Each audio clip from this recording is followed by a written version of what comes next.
This Campark V30 is a budget action camera, but it has specifications more like a high-end model.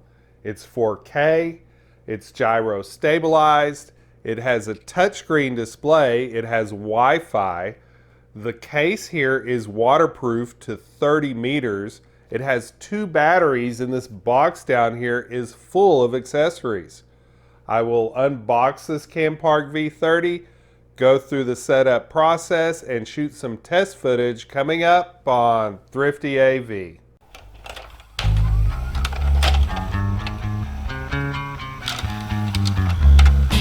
I've been wanting an action camera for a while, and I was looking at the most well-known brand. You know what I'm talking about. But in my research, I discovered this Campark V30 because it has such excellent specifications, especially for the price. So I reached out to the folks at Campark, and they were kind enough to send me this review sample. Let's talk about some of these specifications. 30 meters waterproof. I don't do diving, but this thing might get wet. If it's 30 meters waterproof, it'll suit my needs. 4K UHD video, that was the #1 spec I was looking for. Wide angle lens, that's pretty much standard in action cams. Gyroscope image stabilization. A lot of budget action cams only have electronic image stabilization. Gyroscope image stabilization works much better, and I'm glad this action cam has that feature. Okay, Wi-Fi connectivity. Built-in Wi-Fi mode gives you free wireless connectivity, live view remote control. That's important because this does not have a front view LCD, so I can use my phone as a front view LCD using the live remote control. I can also control this device using my phone. The display is a 2-inch LCD, but more important than that, it has touchscreen. This thing offers a lot of resolutions: 4K 30, 2K 60, 1080p 90. That would mean good looking slow-mo at 1080p.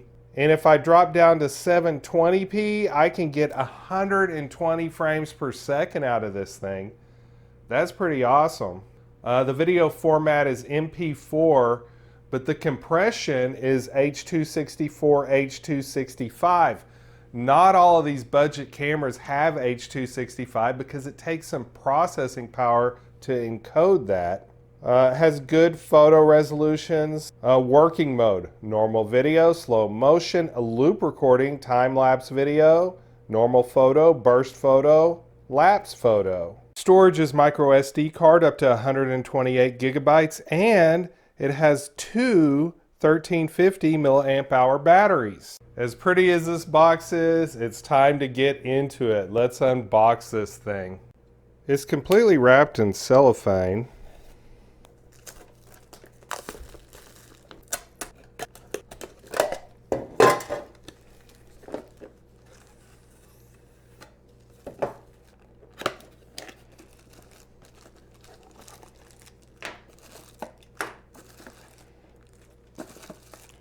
There is a lot of stuff in this box.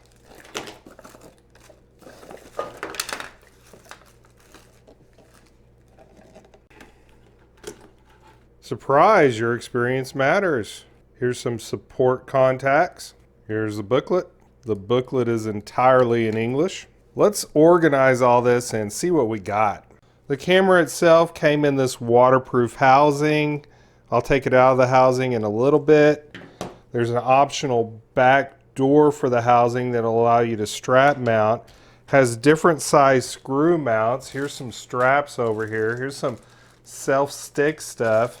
Here's some more mounting options. I mentioned it had 2 batteries. Here's the 2 batteries. Here's the charger, and here's the USB. I'm going to go ahead and get these batteries charging right now so I can use this thing as soon as possible. The charger will charge both batteries at the same time. The batteries have these little pull tabs that'll make it easy to take out of the camera. The LEDs turned red when I plugged the batteries in. I should be able to see when these are fully charged. To take the camera out of the waterproof housing, lift up here, and then you can lift up the back. Oh, notice, please use U3 high-speed memory card to ensure normal function.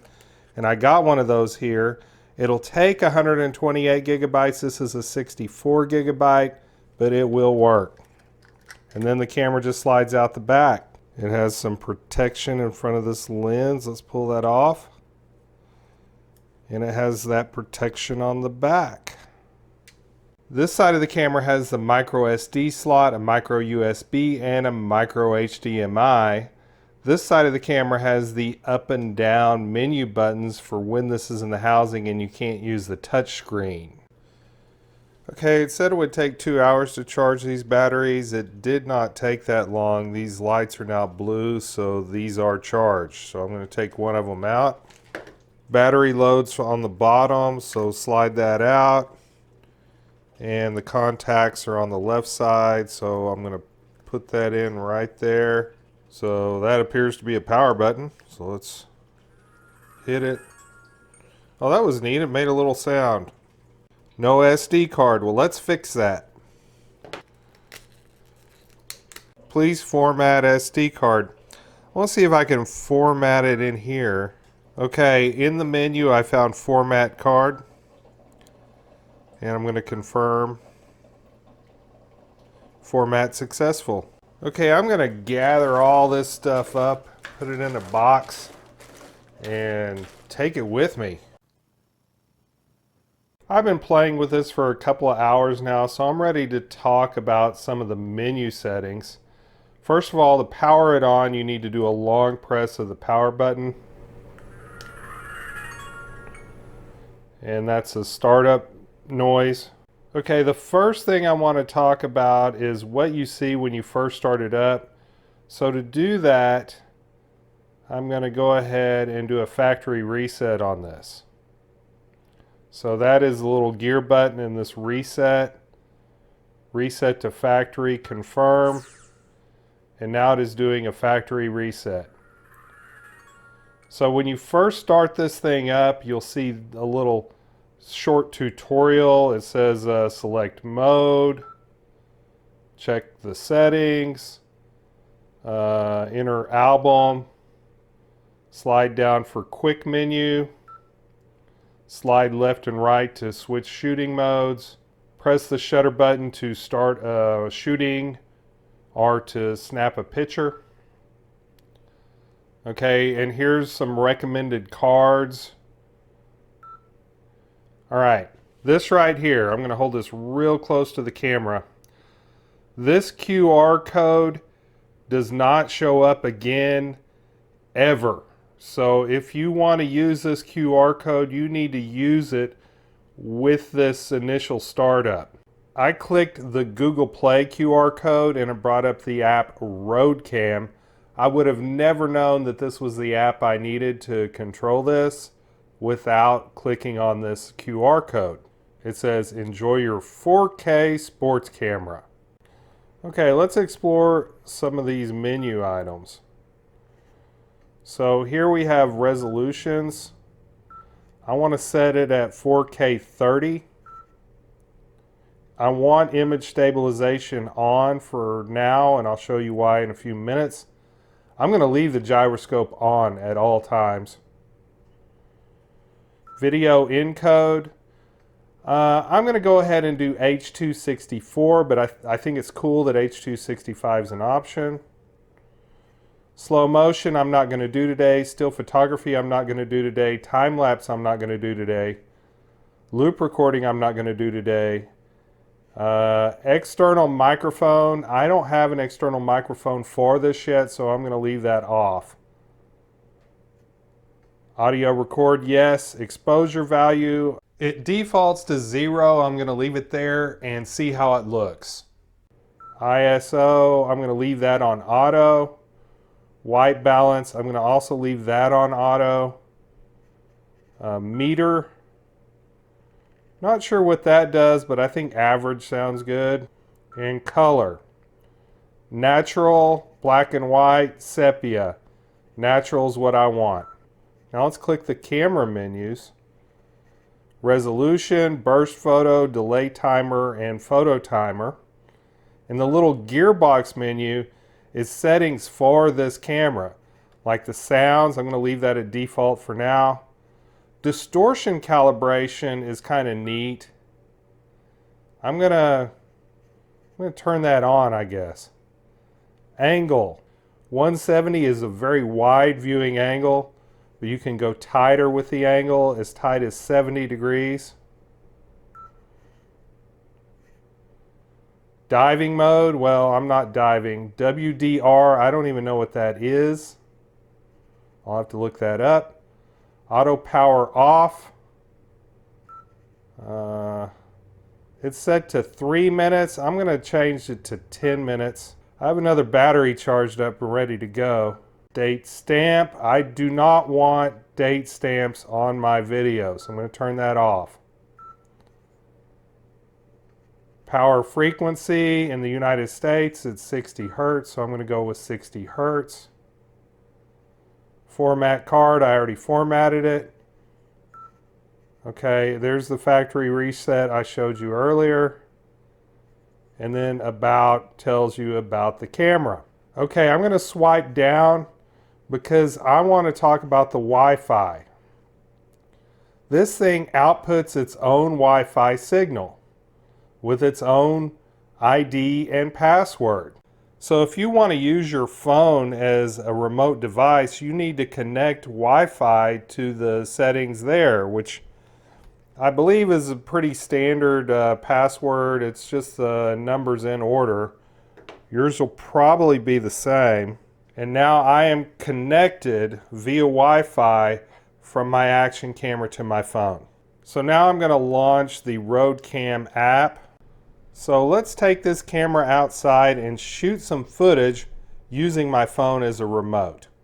It's starting to get late afternoon. The sun's shining in my face. I have my Campark V30 mounted on the end of a selfie stick.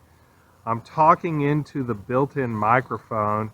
I have a 170-degree field of view. The gyroscope's turned on. Electronic image stabilization is turned on. I wanted to do distortion correction as well, but it will not do distortion correction at the same time as electronic image stabilization. White balance is set to auto. Right now you're seeing what it looks like when I have the sun shining directly in my face. Let's turn around. Okay, now I am backlit and the Campark is having to deal with me being backlit. We'll see how it looks. There's little holes and pits in my backyard and I'm stepping in them and the selfie stick is jostling up and down. So, oh, there was a big one. So we'll see how the gyroscope and the electronic image stabilization deal with the fact that I'm walking on unlevel ground with the camera mounted on the end of a selfie stick. Okay, I'm about to get into a little bit of a shadowy area here. Some shadows from the trees are now making me pretty dark. And now you might see some dappling on my face as the sun's shining through the trees. So we'll see how the camera deals with that. Now there's a little gust of wind blowing, and I'm wondering how the wind is going to affect the built-in microphone on this Campark V30. So I look forward to giving that a listen and seeing how it sounds. So visually, how is the image stabilization and the gyroscope working? How does it sound? How does it look? What do the colors look like? Those are the things I'm looking for when I take a look at the footage that I just shot. I'm still recording on the Campark V30, but because I'm on a tripod now, I don't need image stabilization, so instead I went for distortion compensation. I've narrowed the field of view to better match my regular shot. I'm still using the microphone built into the Campark V30, and this is what it sounds like and looks like. Okay, there's a lot of stuff that I have not covered in this video. I haven't done different resolution settings, different frame rates, slow motion effects, time lapse.